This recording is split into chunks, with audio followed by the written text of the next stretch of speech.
नमस्कार मित्रों, आप सभी का एक बार फिर से हमारे यूट्यूब चैनल @LaviOfficial.com पर हार्दिक स्वागत है। यहाँ हम आपके लिए लेकर आते हैं ऐसी प्रेरणादायक पौराणिक रहस्यमयी कहानियाँ जो त्याग सिखाती है, ऐसी कथाएं जो भक्ति को जीवित करती है और ऐसी गाथाएं जो मन को भीतर तक भावुक कर देती है। आज की कथा रामायण के उस पवित्र प्रसंग की है जहां वनवास में निकले भगवान श्री राम को राजा नहीं भक्त के रूप में एक सच्चा मित्र मिलता है।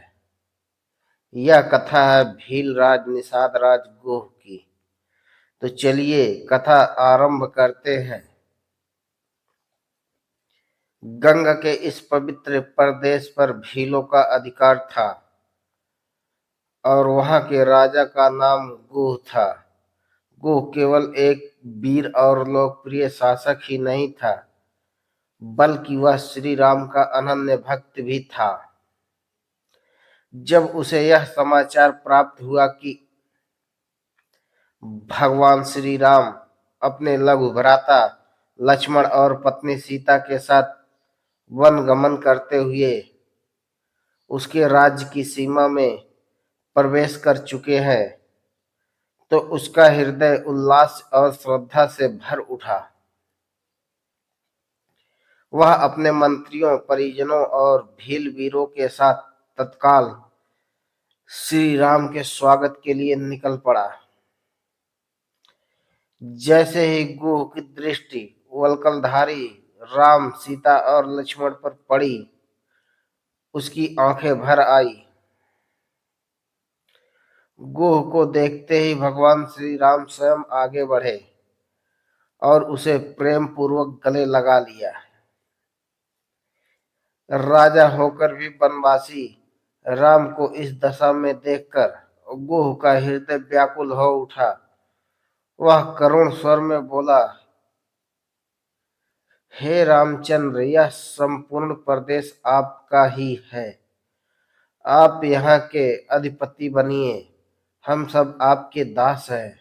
आप जैसे समदर्शी और धर्मनिष्ठ शासक को पाकर यह भूमि धन्य हो जाएगी। इतना कहकर गुह ने अपने साथ लाई हुई सामग्री राम के चरणों में रख दी। भक्ष्य, पेय ले और स्वादिष्ट फल। वह विनय से बोला, हे स्वामी, कृपया करके इन्हें स्वीकार कीजिए। आपके विश्राम की व्यवस्था कर दी गई है और अशोक के लिए दाना चारा भी प्रस्तुत है। गुह की इस निष्कलुष भक्ति को देखकर राम का हृदय भी द्रवित हो उठा। वे मधुर स्वर में बोले, हे निषाद राज, आप स्वयं राजा होकर पैदल चलकर हमारा स्वागत करने आए। मैं आपकी जितनी प्रशंसा करूं वह कम है। राम ने प्रेम पूर्वक गुह को अपने पास बैठाया और कहा, बंधु, आपके द्वारा लाए गए ये उत्तम पदार्थ राजाओं के योग्य है, किंतु अब हम तपस्वी हैं। हमारा आहार केवल कंदमूल और फल ही है, इसलिए मैं इन्हें स्वीकार नहीं कर सकता। फिर राम ने स्नेह से आगे कहा, अशोक के लिए जो दाना चारा आप लाए हैं उसे स्वीकार करके मुझे अत्यंत प्रसन्नता होगी, क्योंकि ये मेरे पिता दशरथ के प्रिय अश्व हैं। गुह ने तुरंत भीलों को अश्वों की सेवा का आदेश दिया। संध्या होते ही राम, सीता और लक्ष्मण ने गंगा में स्नान किया ईश्वर की उपासना की और कंदमूल फल का आहार किया।